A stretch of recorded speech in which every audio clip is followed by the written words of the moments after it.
Soy Héctor José Gómez, ortopedista infantil de la Universidad Rosario, y en esta ocasión voy a hablar sobre el manejo quirúrgico de la displasia del desarrollo de la cadera en niños entre 6 y 18 meses.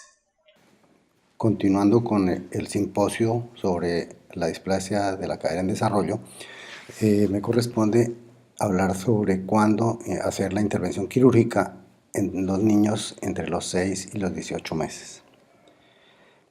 En esta edad, como en cualquiera de las edades pediátricas, el objetivo que se persigue frente a esta patología es múltiple. En primer lugar, obtener una reducción estable. En segundo lugar, obtener la remodelación tanto de la cabeza femoral como del acetábulo y de los tejidos blandos, y evitar en lo que sea posible la aparición de osteonecrosis. Estos pacientes provienen de aquel grupo que ha sido ya tratado y han tenido fallas en el manejo, o de algunos que nunca han recibido ningún tratamiento, que son hoy en día afortunadamente más bien pocos. El tratamiento de la displasia de la cadera es en general de menor a mayor complejidad, empezando por la reducción cerrada. Si ella no es exitosa, se pasa a la reducción cerrada con artrografía o a la reducción cerrada con tenotomías. Y finalmente, en los casos más severos o fallidos, se hará la reducción abierta, bien sea por vía interna o por vía anterior. La indicación quirúrgica entonces pasa por aquellos casos en los cuales el tratamiento previo de cualquier tipo, cerrado o abierto, ha sido poco exitoso. Entonces, ¿cuándo se debe operar? Yo considero que se debe hacer lo más pronto posible, si tenemos en cuenta que uno de los objetivos es lograr la remodelación de la articulación, y esta se obtendrá entre más temprano se pongan los elementos en contacto. Existen, sin embargo, dudas, especialmente por la aparición de inestabilidad al hacer estos procedimientos o la osteonecrosis. Y estos temas se tratan en diversos artículos, pero no hay un acuerdo sobre cuál es la mejor edad ni cuál es la mejor vía. Menos dificultades hay en hablar sobre la posición, porque casi todo el mundo está de acuerdo en que la abducción mayor de 60 grados se debe evitar.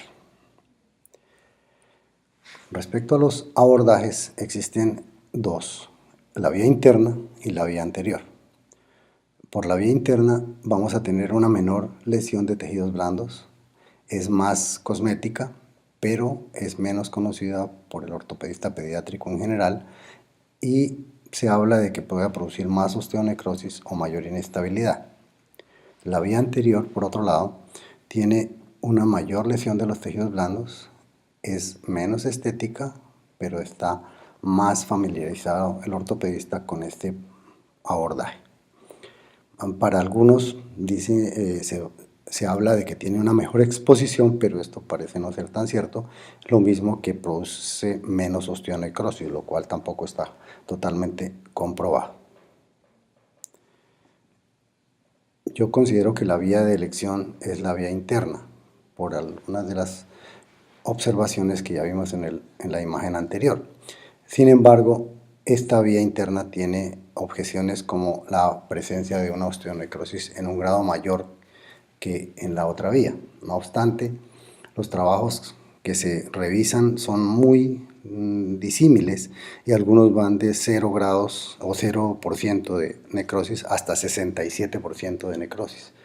Revisando uno de los artículos del Hospital de Toronto en el año 2014, ellos hicieron justamente una revisión sistemática de 14 artículos con 734 caderas, todas operadas por vía interna, y observaron que la osteonecrosis de grados 2 a 4 era del 20% a los 11 años, pero aumentaba la madurez al 24%. Y curiosamente hablaban de que era más grave en menores de 1 año y cuando la abducción había sido mayor de 60 grados. Este es un promedio, uno de los muchos artículos que hay, y muestra un índice que no es demasiado alto, pero tampoco es bajo.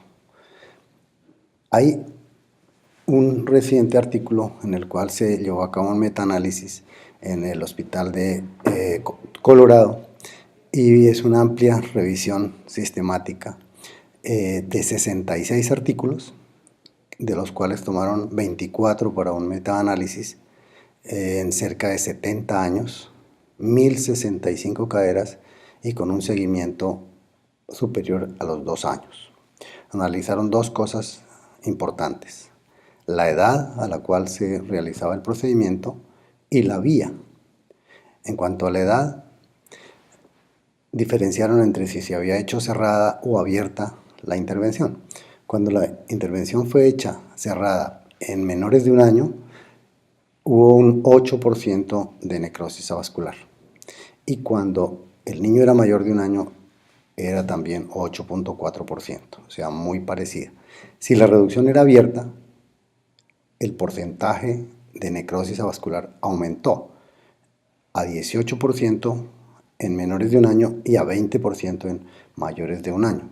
Obviamente en las reducciones abiertas generalmente la patología es de mayor gravedad o ya han tenido procedimientos previos.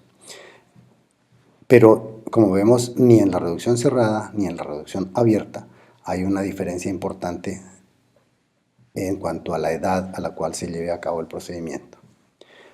Con respecto a la vía empleada, si la vía fue la vía interna, hubo 18.7% de necrosis contra un 19.6% en el caso de la vía anterior. Igualmente, valores que no son estadísticamente muy importantes.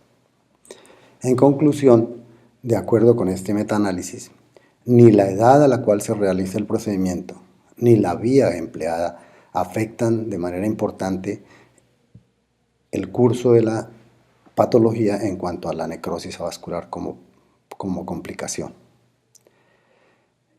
No obstante, ellos mismos entienden que estos estudios analizados son observacionales con niveles 3 y 4, y en estos estudios no tuvieron en cuenta el tratamiento previo que se hubiera realizado, ni la posición ni el tiempo de inmovilización de estos niños.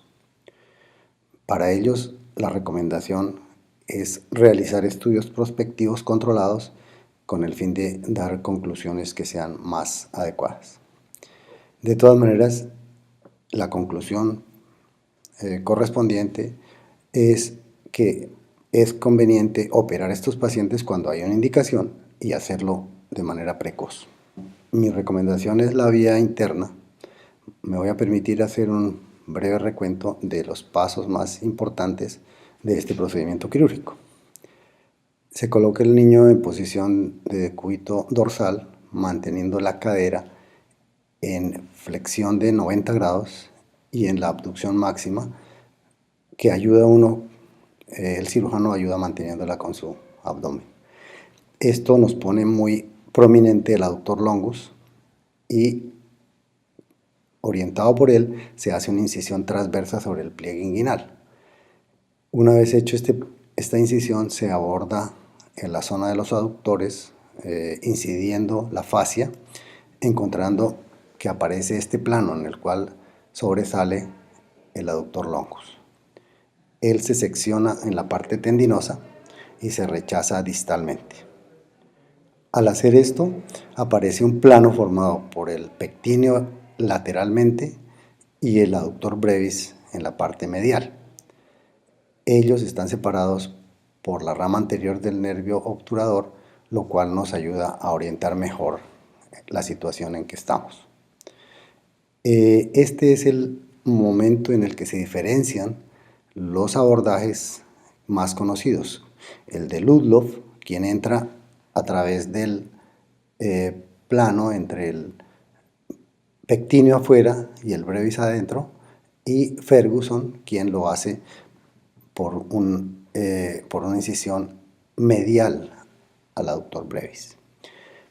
Yo he hecho hace muchos años, una variante que es seccionar el pectíneo a nivel del pubis y rechazarlo distalmente. Al hacerlo así, yo entiendo que puedo tratar de mejorar o disminuir la complicación dada porque el pectíneo, al tensionarse y al tensionarse igualmente el psoas, comprimen o pinzan los vasos circunflejos mediales en este punto. Y eso es más importante cuando se pone en abducción forzada la cadera. Esto creo yo que puede ser de utilidad y es conveniente. Por otro lado, también me va a ampliar el campo quirúrgico de abordaje hacia mi punto de interés, que es la articulación. Una vez hecho esto, queda expuesta el área capsular, en la cual se incide en forma de T, en forma de T, llegando a la articulación, a la cual le debemos hacer el manejo correspondiente. Una vez rechazado el pectíneo, tengo entonces un abordaje directo a la articulación.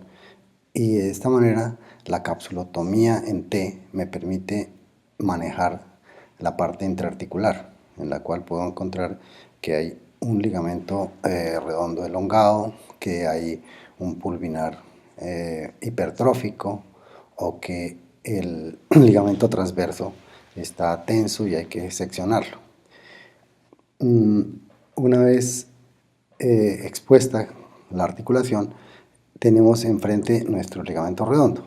Y aquí viene un procedimiento que nos enseñó el doctor Alonso, que consiste en utilizar el ligamento redondo como un elemento de estabilizar la articulación. Entonces el ligamento se secciona a nivel del acetábulo, dejándolo íntegro en la cápsula, en la cabeza femoral, y luego se hace un ojal a través de la cápsula proximal al labrum, sin lesionar el labrum, y a través de ese ojal se pasa el ligamento redondo que está elongado, el cual pues se reseca una parte y se fija sobre la cápsula, lo cual nos permite tener una estabilidad mucho mejor de la articulación, evitando la necesidad de colocar clavos de Kirchner o de tener la complicación de inestabilidad. Al respecto de este procedimiento, recientemente ha habido publicaciones que hacen el mismo procedimiento, pero lo fijan con un anclaje, y otros en los cuales lo que hacen es un acortamiento del ligamento. Y un tercer grupo de trabajos lo que hacen es llevar el ligamento un poco más distal en su inserción, a insertarlo en la parte inferior de la cápsula articular. Pero de todas maneras la idea es la misma, es estabilizar la articulación o la cadera en su sitio mediante el aprovechamiento del ligamento redondo. Creo yo que esto fue un aporte del doctor Guillermo Alonso, que nunca se reconoció y él nunca lo publicó de una manera juiciosa, y por eso pues solo algunos pocos lo reconocemos como tal. En resumen, la cirugía hay que hacerla cuando hay una indicación y hacerla tempranamente, ya que hemos visto que debe buscarse una remodelación adecuada de la articulación. Considero que la vía interna es la de elección a esta edad, y que realizar la apexia del ligamento redondo nos da una mayor estabilidad, y el empleo o la liberación del pectíneo puede disminuir los índices de necrosis vascular. Esto, no obstante, no está comprobado y habría necesidad de hacer estudios para que esto tenga alguna validez importante. Muchas gracias.